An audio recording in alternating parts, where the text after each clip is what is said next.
नमस्कार स्टूडेंट्स, हम MSc pre की फिजिकल केमिस्ट्री पढ़ रहे थे। इस फिजिकल केमिस्ट्री में मैं आप लोगों को क्वांटम मैकेनिक्स से स्टडी करा रही थी और उस क्वांटम मैकेनिक्स में हम पढ़ रहे थे श्रोडिंगर वेव इक्वेशंस की एप्लीकेशंस, जिसमें मैंने आप लोगों को 1D बॉक्स पढ़ा दिया था, 3D बॉक्स पढ़ा दिया था, फिर हमने रिजिड रोटेटर पढ़ा था। आज हम क्वांटम ट्रीटमेंट पढ़ेंगे सिंपल हार्मोनिक ऑसिलेटर का।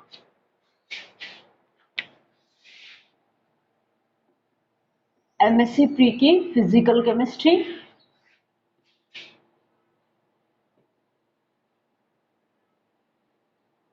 हम पढ़ रहे थे unit first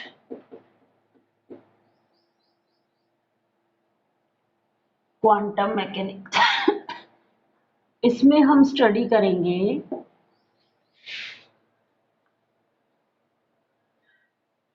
quantum treatment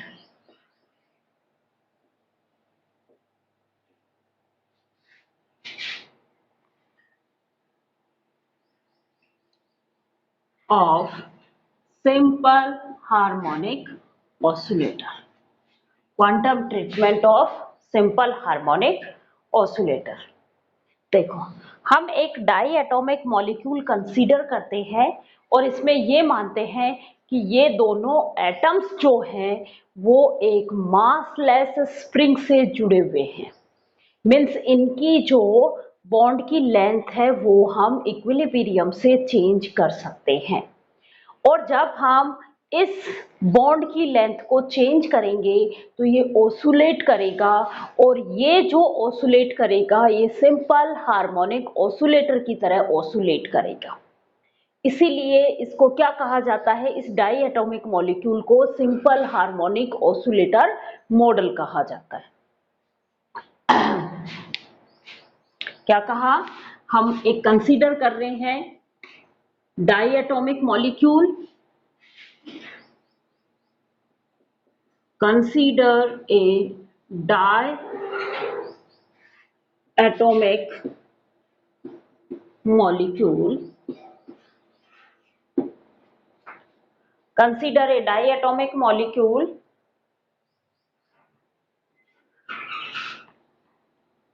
whose M1 and M2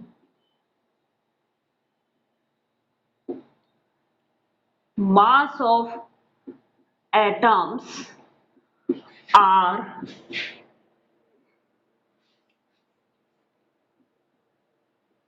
joined together a massless spring। किससे जुड़े हुए हैं ये? मासलेस स्प्रिंग से जुड़े हुए हैं। When stretch the diatomic molecule, stretched the diatomic molecule, जब मैं इस डाइएटॉमिक मॉलिक्यूल को स्ट्रेच करते हैं हम लोग, तो ये डाइएटॉमिक मॉलिक्यूल ऑसिलेट करता है। देन oscillate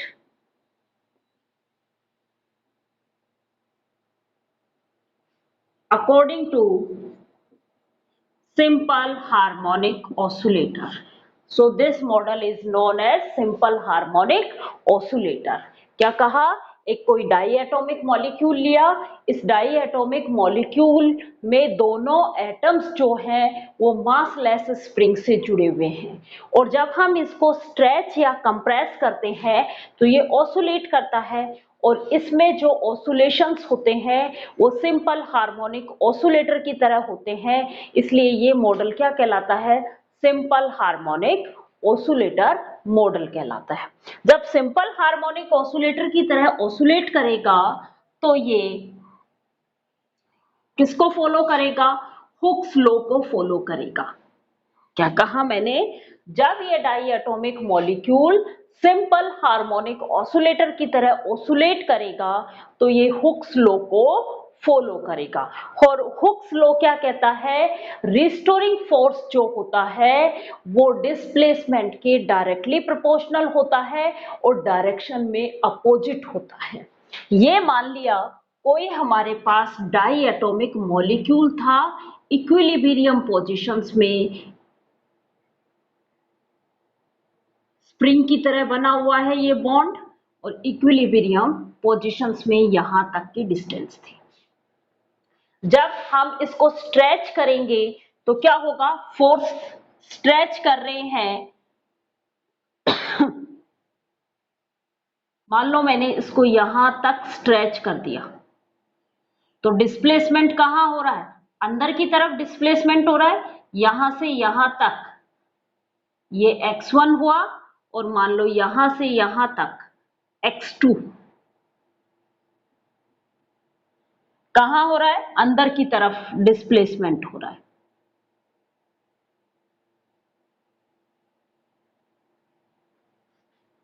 डिस्प्लेसमेंट, तो जब डिस्प्लेसमेंट अंदर की तरफ हो रहा है तो फोर्स कहां लग रहा है, मीन्स ये स्प्रिंग जो है वो वापस अपनी इक्विलिब्रियम पोजीशन में जाएगी कभी भी हम स्प्रिंग को दबाते हैं और जैसे ही हम उसको छोड़ते हैं वो वापस अपनी पोजीशन में जाती है, वापस अपनी पोजीशन में जा रही है तो वो जो फोर्स लग रहा है उसको ही हम क्या कहते हैं, रिस्टोरिंग फोर्स। तो ये रिस्टोरिंग फोर्स मीन्स इसको वापस खोलने के लिए जो फोर्स लग रहा है वो किधर लगेगा, इस डायरेक्शन में, जब F, जबकि आपका डिस्प्लेसमेंट कौन सा हो रहा है, इस डायरेक्शन में हो रहा है। तो डिस्प्लेसमेंट और रिस्टोरिंग फोर्स जो है वो एक दूसरे के अपोजिट डायरेक्शन में है। यदि मैं इसको स्ट्रेच करती तो ये जो स्प्रिंग है इसकी साइज बढ़ जाती, और मान लो ये डिस्प्लेसमेंट यहां तक होता, तो यहां पे डिस्प्लेसमेंट कहां हो रहा है, बाहर की साइड हो रहा है, ये जो डिस्प्लेसमेंट हो रहा है ये बाहर की साइड हो रहा है।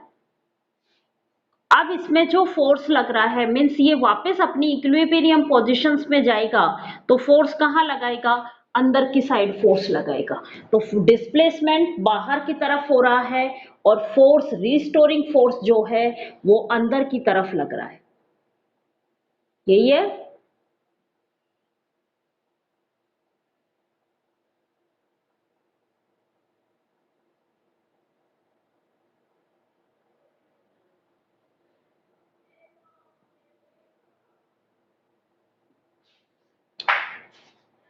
क्लियर, यहां तक समझ में आ गया रिस्टोरिंग फोर्स कैसे लगता है। तो हुक्स लॉ के according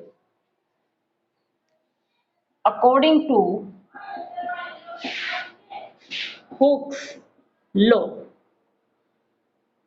according to Hooke's law क्या होगा, F रिस्टोरिंग फोर्स को हम F से दिखाते हैं।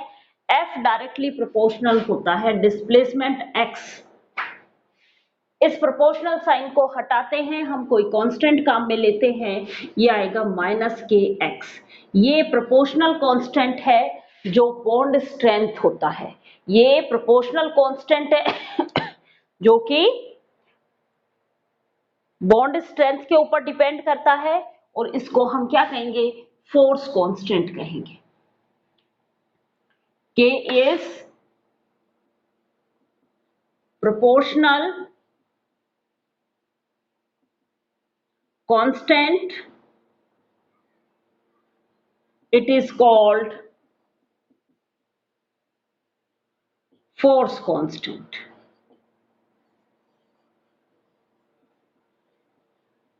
It depend on the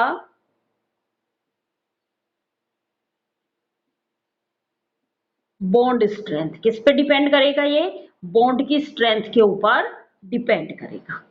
clear यहां तक, मीन्स हमारे पास ये एक इक्वेशन आ गई कि फोर्स जो होता है वो डिस्प्लेसमेंट के डायरेक्टली प्रोपोर्शनल होता है। क्लियर, अब हम बात करते हैं पोटेंशियल एनर्जी की। Potential energy of simple harmonic oscillator. Potential energy simple harmonic oscillator की पोटेंशियल एनर्जी की इक्वेशन क्या होगी, Vx पोटेंशियल एनर्जी होती है माइनस 0 से x तक, जहां तक डिस्प्लेसमेंट हो रहा है, जहां तक डिस्प्लेसमेंट हो रहा है F D x. F D x, F क्या है? Restoring forces. क्लियर? इस एफ की वैल्यू यहां से मैं पुट कर दूं, ये इक्वेशन नंबर 2 है। इक्वेशन नंबर 2 से इक्वेशन नंबर 1 से एफ की वैल्यू कहां पुट कर दूं? मैं इक्वेशन नंबर 2 में पुट करूं तो हमारे पास पोटेंशियल एनर्जी की वैल्यू आ जाएगी -0 टू एक्स। एफ की जगह मैं क्या लिखूंगी? माइनस के एक्स डी एक्स। ये माइनस और ये माइनस किस में कन्वर्ट हो गए? प्लस में कन्वर्ट हो गई। Means potential energy V x, ये वैल्यू आएगी 0 टू एक्स के, कांस्टेंट था, प्रोपोर्शनल कांस्टेंट, मींस के को हम बाहर निकाल सकते हैं x dx। जब x का इंटीग्रेशन करते हैं तो वैल्यू आती है x²/2। तो आपके पास पोटेंशियल एनर्जी Vx ये आ गया k x²/2। यहां लिमिट लगाई 0 टू x, अपर लिमिट रखोगे x माइनस लोअर लिमिट रखोगे 0, तो ये 0 ही कन्वर्ट हो जाएगा भाई। 0 को 2 से डिवाइड भी करोगे तो भी 0 आएगा। तो ये क्या आ जाएगा?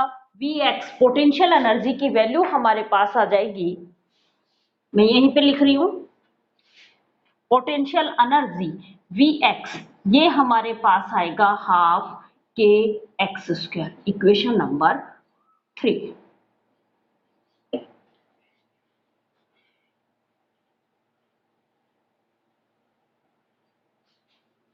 क्लियर यहां तक?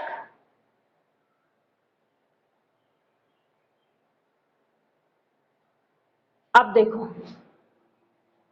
पोटेंशियल एनर्जी निकाल ली, Vx इक्वल टू हाफ के x²।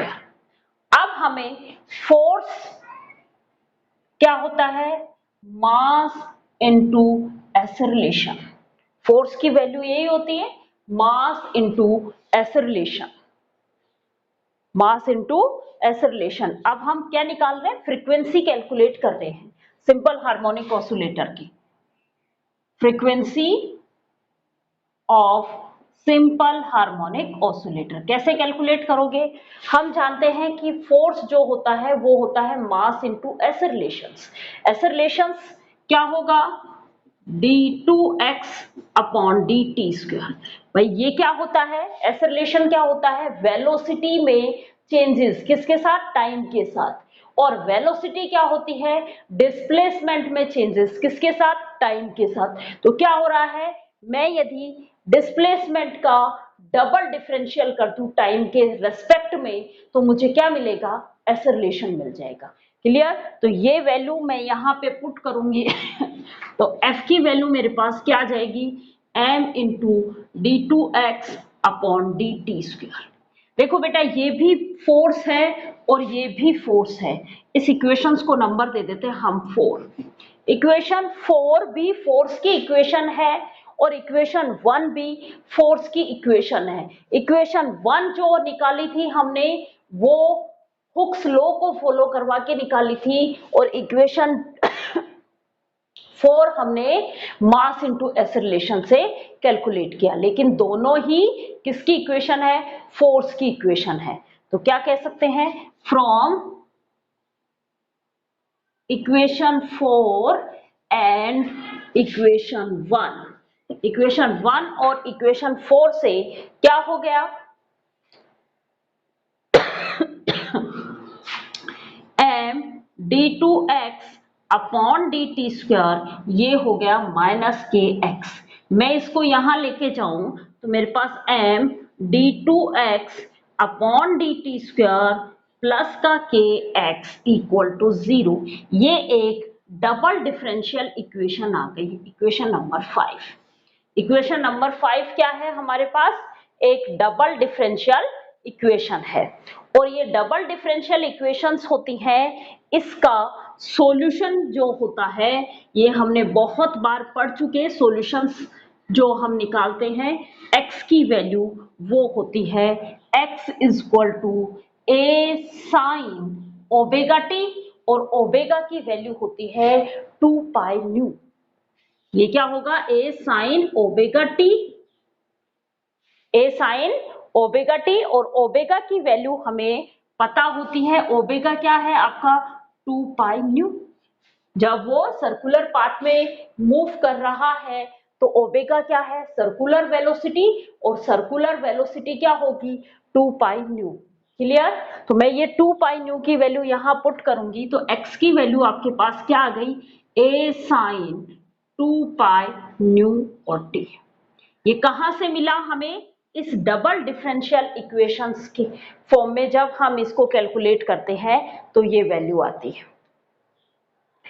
अब इस इक्वेशंस का मैं क्या करूंगी, डबल डिफरेंशियल करूंगी। क्या करूंगी, ये इक्वेशन नंबर 5 है, ये इक्वेशन नंबर 6 है। इक्वेशन नंबर 6 का हम क्या कर रहे हैं, सिंपल हार्मोनिक ऑसिलेटर की ये जो इक्वेशन मिलती है इसका हम डबल डिफरेंशियल करेंगे। किसके रेस्पेक्ट में, एक्स के रेस्पेक्ट में। डबल डिफरेंशियल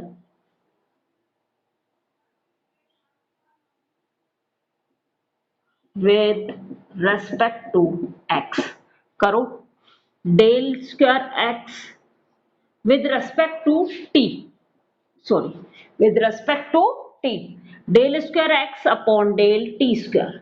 क्या होगा ये, a कांस्टेंट, देखो एक बार साइन का t के रेस्पेक्ट, एक बार साइन का t के रेस्पेक्ट में डिफरेंशियल करेंगे तो माइनस कोस 2, सॉरी साइन का तो प्लस आएगा, कोस 2 पाई न्यू टी इनटू में 2 पाई न्यू।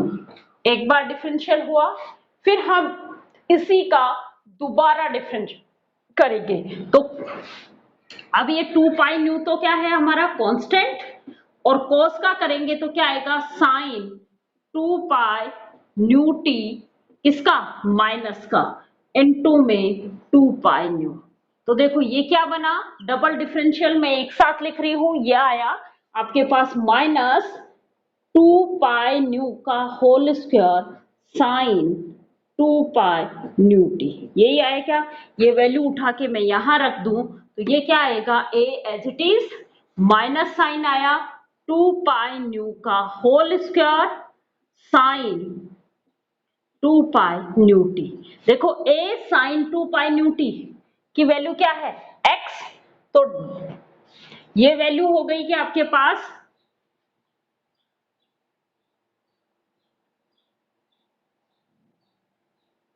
ये वैल्यू मिली del square x upon del t square, ये वैल्यू आ गई माइनस 2 पाई न्यू का होल स्क्वायर x।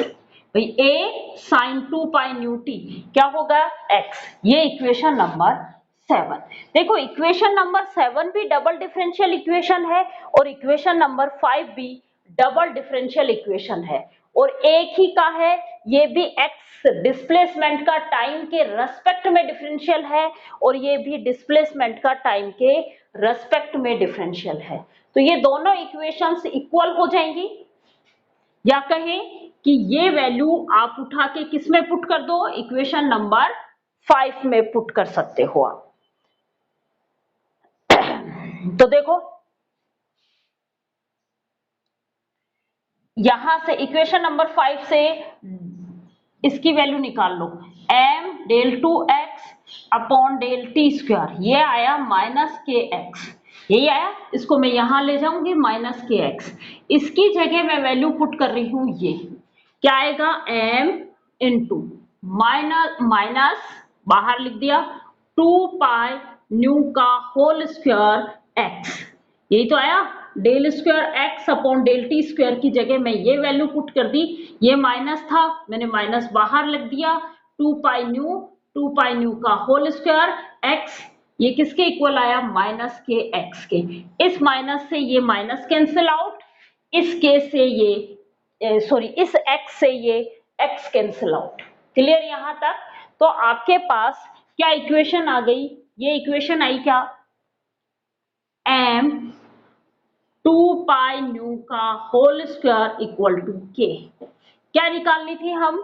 ये इक्वेशंस किसके लिए निकाल रहे हैं?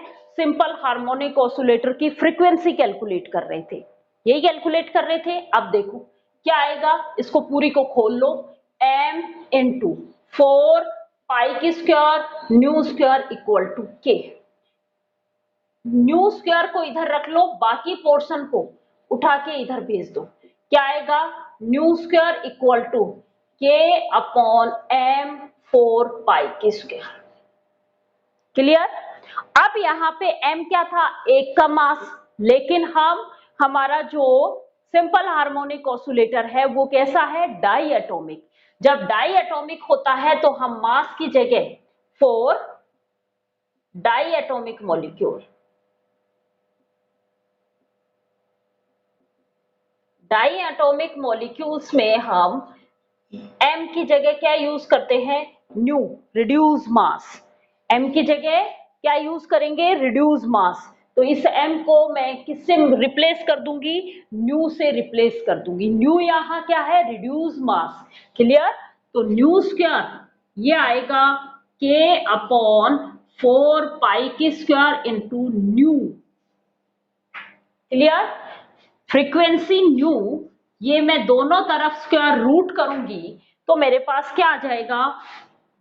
1 अपॉन 2 पाई। देखो इसका स्क्वायर रूट किया तो ये 2 में कन्वर्ट हो गया और ये पाई में कन्वर्ट हो गया, under root k upon nu. ये क्या आ गई? फ्रीक्वेंसी आ गई। किसकी? सिंपल हार्मोनिक ऑसिलेटर की। हमने क्या कैलकुलेट कर ली? फ्रीक्वेंसी की वैल्यू कैलकुलेट कर ली।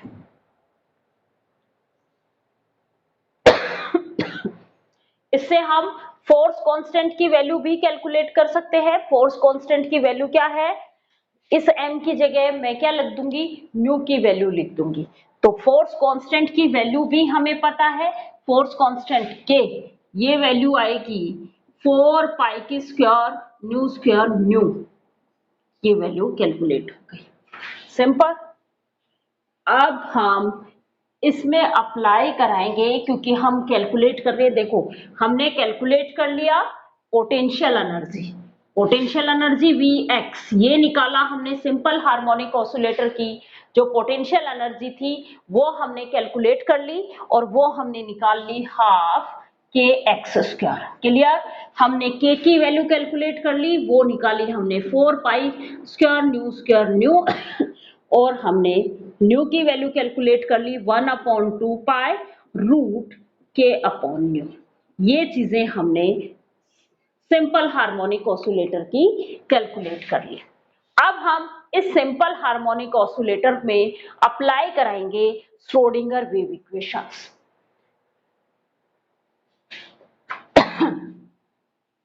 Schrodinger wave equation for simple harmonic oscillator क्या होगी? देखो del square psi upon del x square plus 8 pi की square M upon H square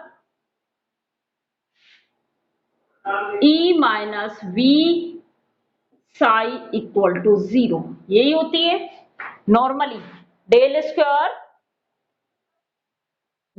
psi upon del x square. मैं केवल एक्स एक्सिस वाले form में लिख रही हूं,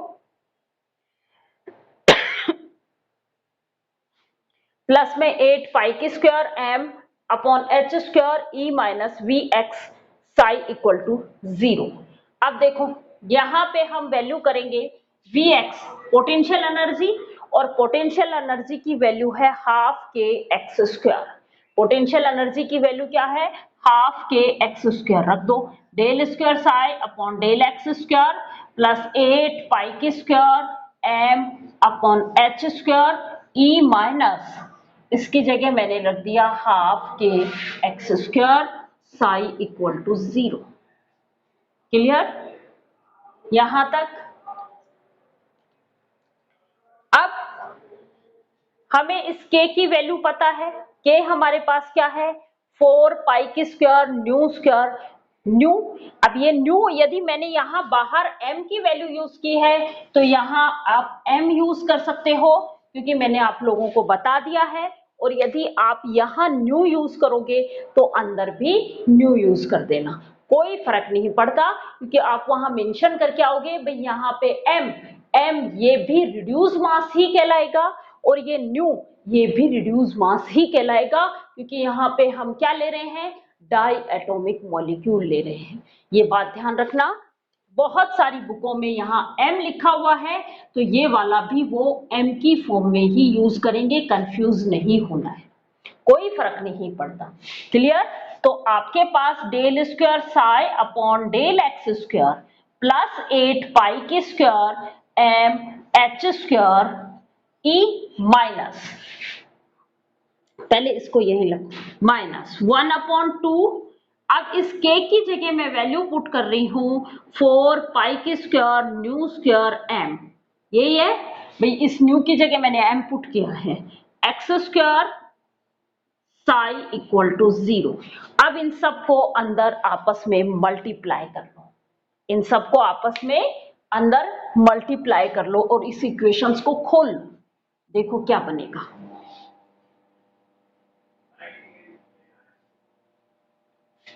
खोलो इसको,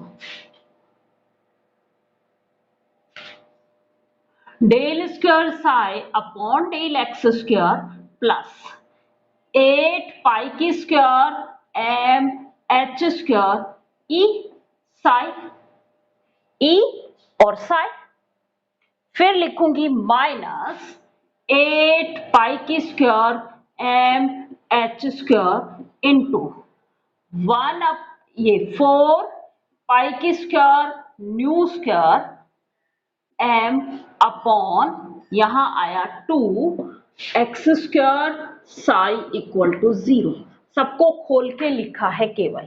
अब देखो इस 2 से ये 8 कैंसिल आउट, 4 इंटू 4 16, तो हमारे पास क्या इक्वेशन बनी, देखो ये इक्वेशन बनेगी क्या,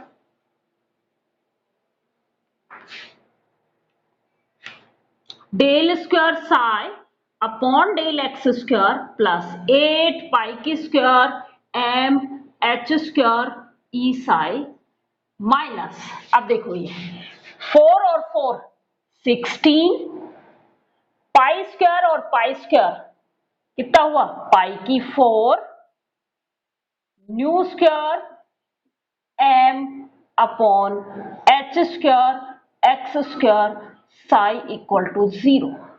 अब हमें न्यू फ्रीक्वेंसी का एक रिलेशनशिप पता है हमें,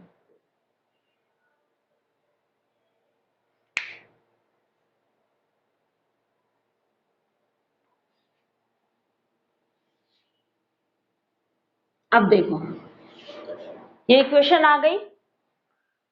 अब इस इक्वेशंस में हम, ये बहुत बड़ी बड़ी इक्वेशंस हैं इसलिए मैं इस इक्वेशंस को थोड़ा सा सिंपल फॉर्म में कन्वर्ट करने के लिए हम ये मानते हैं लेट 8 पाई की स्क्वायर एम एच स्क्वायर ई, इसको तो मान लिया मैंने अल्फा, क्या मान लिया इसको तो मैंने अल्फा, और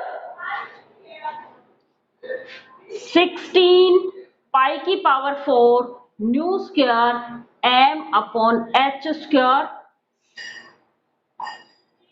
इसको हमने मान लिया बीटा स्क्वायर। 16 ये पूरा पोर्शन, क्योंकि बहुत बड़े बड़े हो गए, ये पूरा पोर्शन हमने मान लिया बीटा स्क्वायर और ये यहां तक का पूरा पोर्शन हमने मान लिया अल्फा। अब मैं ये वैल्यू इसमें उठा के रखूं तो मेरे पास जो इक्वेशंस आएगी वो इस फॉर्म में आएगी क्या, एक बार इसको हटा देते हैं बाद, देखो आपके पास ये जो इक्वेशंस आएगी ये कुछ इस तरीके से आएगी क्या, डेल स्क्वायर साई, ये सिर्फ इसलिए माना है कि ये बहुत बड़ी बड़ी इक्वेशंस हो गई और इनको बार बार लिखने में बहुत प्रॉब्लम हो रही है, सिर्फ इतनी, इसका कोई लेना देना नहीं है, इसीलिए इनको अल्फा और बीटा स्क्वायर से रिप्रेजेंट किया है। Del square psi upon del x square plus ये क्या बना पूरा अल्फा साई, ये क्या है minus beta square x square psi equal to 0। अब देखो इन दोनों में क्या कॉमन आ रहा है, साई कॉमन आ रहा है। मैं इस इक्वेशंस को थोड़ा सिंप्लीफाई करके इस फॉर्म में लिख दो।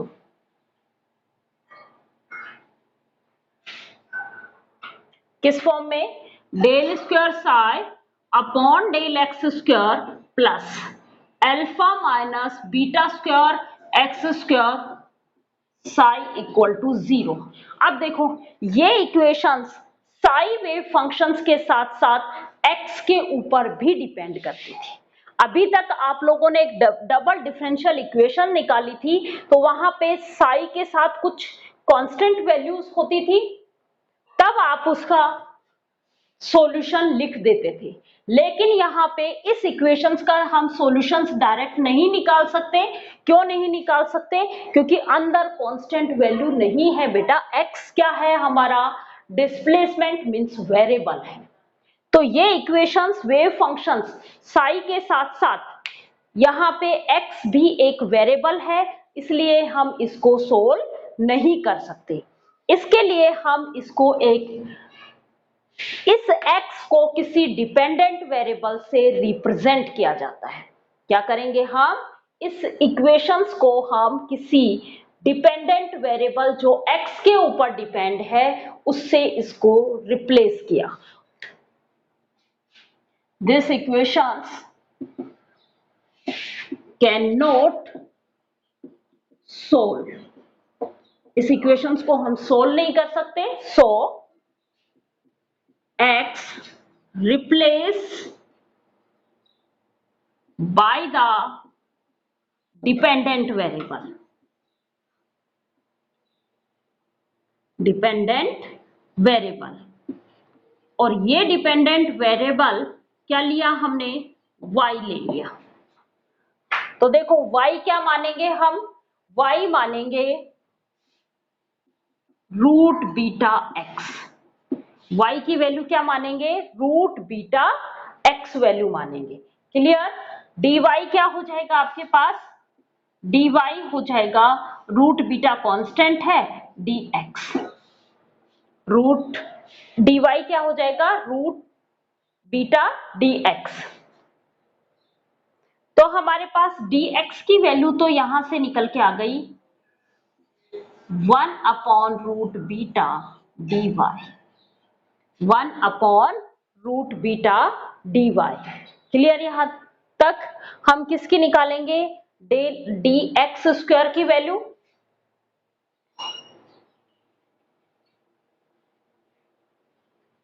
dx स्क्वायर की वैल्यू, इसका डिफरेंशियल करेंगे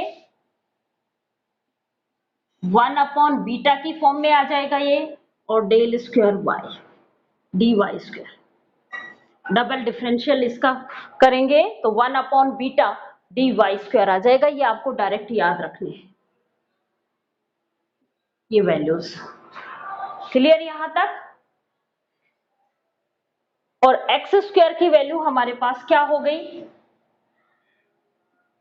ये हो गई y की स्क्वायर अपॉन बीटा, y की स्क्वायर अपॉन बीटा। ये सारी वैल्यूज उठा के मैं इस इक्वेशन में पुट करूंगी, इक्वेशन नंबर 13 में मैं पुट करूंगी। तो मेरे पास del square psi upon del x square, देखो डेल एक्स स्क्वायर की वैल्यू क्या है, 1 upon beta del Y square. ये वैल्यू उठा के मैं यहां रखूंगी, तो ये बीटा ऊपर चला जाएगा।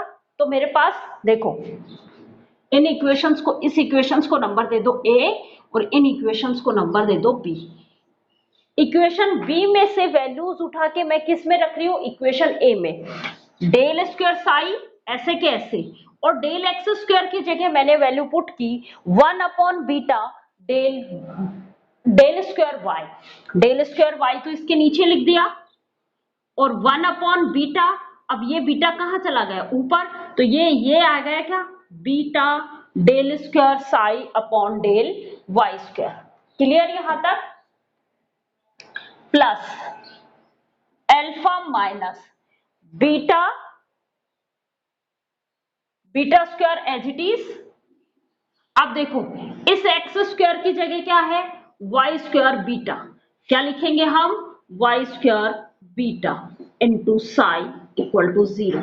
इस बीटा से ये बीटा कैंसिल आउट, मीन्स आपके पास ये इक्वेशन बची beta del square psi upon del Y square plus alpha minus beta y square psi equal to 0। ये इक्वेशंस आ गई।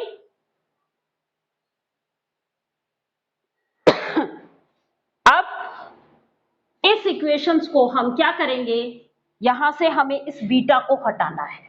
क्या करेंगे हम, इस बीटा को हटाएंगे तो पूरी इक्वेशंस को क्या कर दें, बीटा से डिवाइड कर दो।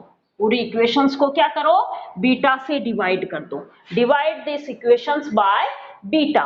तो बीटा से जैसे ही मैं इस इक्वेशंस को डिवाइड करूंगी, मेरे पास क्या आ जाएगा, del square psi upon del Y square plus alpha minus beta y की स्क्वायर, यहां बीटा और यहां बीटा, साई इक्वल टू 0। यही फॉर्म बनेगी।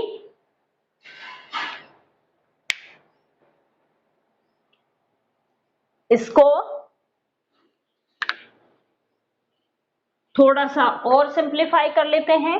इस बीटा से ये बीटा कैंसिल आउट हो गया, del square psi upon del Y square plus alpha upon beta minus Y square psi equal to 0।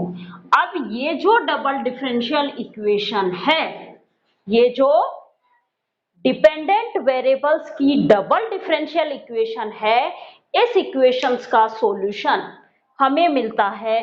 ये मैथमेटिकल सॉल्यूशंस होते हैं, इनको डायरेक्ट आपको याद रखना है। This equation is A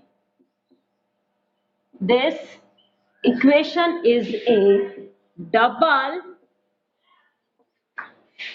differential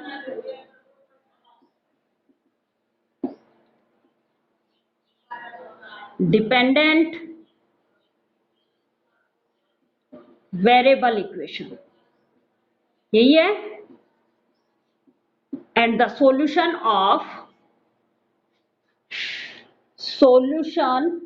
of this equation, इस इक्वेशन का सॉल्यूशन हमें क्या मिलेगा, psi equal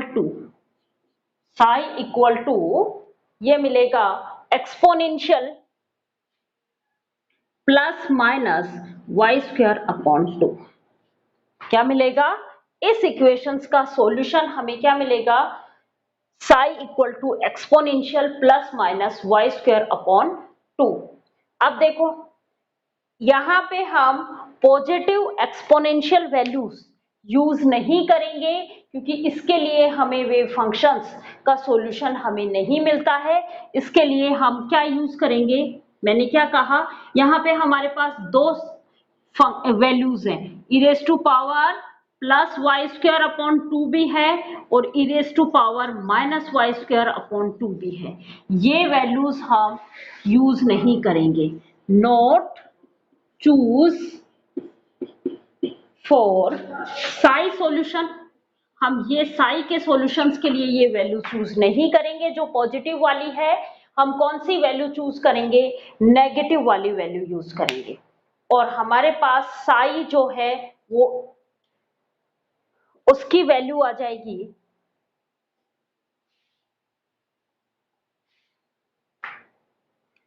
Sai equal to, ये आ जाएगा exponential minus Y square upon 2। अब देखो ये y एक डिपेंडेंट वेरिएबल है, इसीलिए ये जो वेव फंक्शन है ये दो फंक्शंस का प्रोडक्ट है। ये y क्या है, एक डिपेंडेंट वेरिएबल है, इसलिए टोटल वेव फंक्शन साई जो है, ये वेव फंक्शन साई ये होगा function of y into exponential minus Y square upon 2। ये क्या है, एक डिपेंडेंट वेरिएबल, इसीलिए टोटल y जो है वो होगा fy into e raise to power minus Y square upon 2। आपको ये बात भी ध्यान रखनी है कि यहाँ पे आपको ये लाइन मेंशन करनी पड़ेगी कि y जो है डिपेंडेंट वेरिएबल है,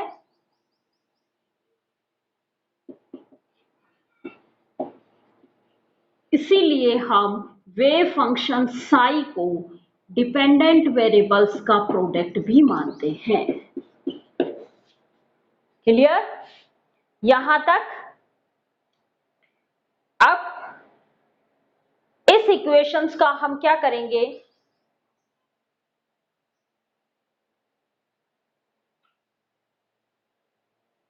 जो आपके पास एक इक्वेशन आई थी उस इक्वेशंस में इसको पुट करेंगे। देखो हमारे पास एक इक्वेशन आई थी ये वाली, del square psi upon del Y square plus alpha upon beta minus Y square psi equal to 0। इस इक्वेशंस का ये इक्वेशन ए और ये इक्वेशंस कौन से वाली, ये वाली बी, इसमें यूज करेंगे हम और एक डबल डिफरेंशियल स्टैंडर्ड इक्वेशन बनाएंगे। अब ये भी आपको डायरेक्ट याद रखनी है। क्या कहा मैंने, इक्वेशन बी का इक्वेशन ए के अकॉर्डिंग डबल डिफरेंशियल इक्वेशन बनाते हैं हम एक स्टैंडर्ड। अब ये मैथमेटिकल वाले तो हो सकता है इसको याद कर ले। इस इक्वेशंस का डबल डिफरेंशियल बनाओ, del square F upon del x square, del Y square sorry. यहां एफ क्या है, wave function psi, del square psi upon del Y square, फिर क्या आएगा -2y माइनस इसका करेंगे first second as it is, तो ये क्या आएगा -2y exponential minus Y square upon 2 -2y exponential y square upon 2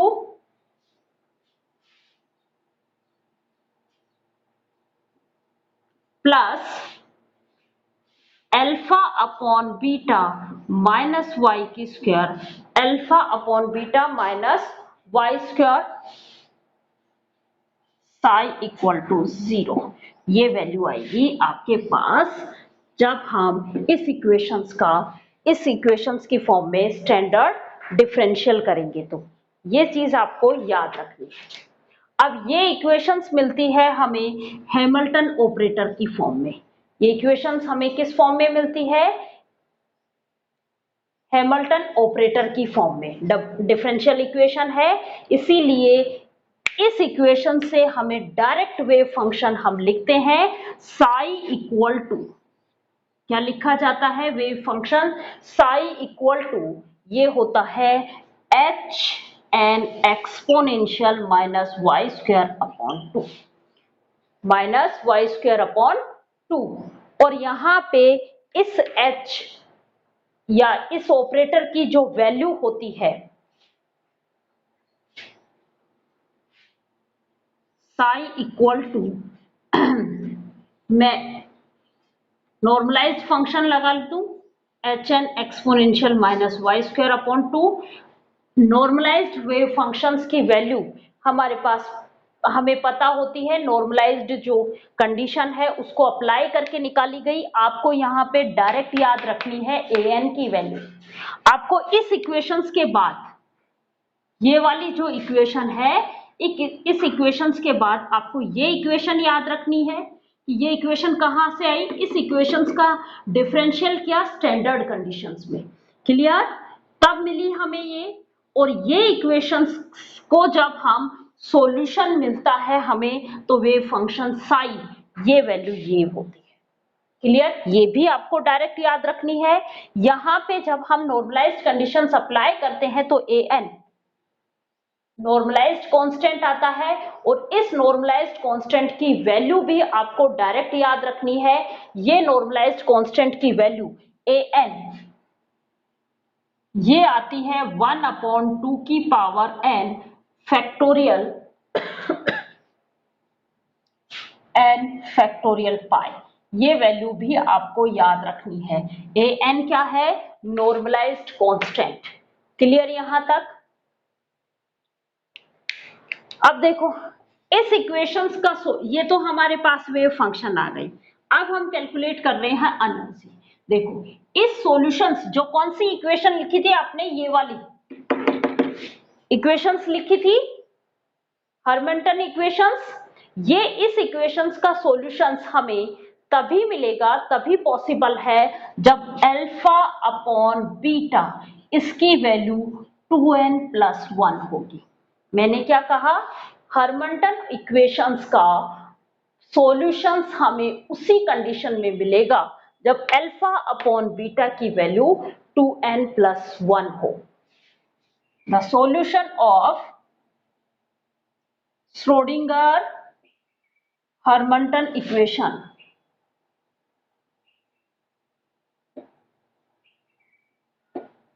is possible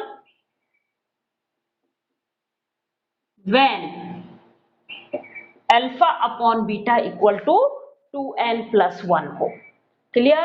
alpha की वैल्यू क्या थी हमारी, अल्फा हमारे पास था 8 पाई की square m h square e, और बीटा हमारे बीटा स्क्वायर था बीटा स्क्वायर की वैल्यू हमारे पास थी 16 पाई की power 4 m square h square, 16 pi की power 4 m square upon h square nu square, ये वैल्यू थी। अब ये वैल्यूज में यहां तो बीटा की वैल्यू आपके पास क्या आ गई, इसका अंडर रूट कर लो। अंडर रूट करेंगे तो ये क्या आएगा, 4 पाई की square m new upon h, ये वैल्यू आएगी। ये वैल्यू मैं उठा के इस इक्वेशंस में रखूं तो अल्फा की वैल्यू क्या है, 8 पाई की square m upon h square e upon में बीटा की वैल्यू क्या है, 4 पाई की square m new upon h, और इन सब की वैल्यू क्या है 2n+1। देखो पाई की स्क्वायर से पाई की स्क्वायर कैंसिल, 4 से ये 2 में कन्वर्ट, m से m कैंसिल आउट, एक h से एक h कैंसिल आउट, मीन्स मेरे पास बची 2e अपॉन नीचे बचा h न्यू, ये इक्वल टू 2n+1। किसकी वैल्यू कैलकुलेट करनी है हमें, E की वैल्यू कैलकुलेट करनी है, एनर्जी कैलकुलेट करनी है। तो E क्या आएगा, E इक्वल टू आएगा 2n+1, ये h न्यू मल्टीप्लाई में चला जाएगा और अपॉन का 2 यहां आ जाएगा। जब मैं इसको और सिंप्लीफाई करूंगी तो मेरे पास n+1/2 h न्यू आएगा। ये n क्या है, वाइब्रेशनल एनर्जी लेवल्स, ये n क्या है, वाइब्रेशनल एनर्जी लेवल्स या वाइब्रेशनल क्वांटम नंबर। वहां पे आपने v यूज किया था, यहां पे क्या आ रहा है n, n क्या है, वाइब्रेशनल क्वांटम नंबर। अब जब हम n की वैल्यू 0 पुट करते हैं तो हमारे पास एनर्जी आती है हाफ h न्यू, मीन्स ये एनर्जी क्या कहलाएगी, 0 पॉइंट एनर्जी। क्या कहलाएगी, 0 पॉइंट एनर्जी कहलाएगी।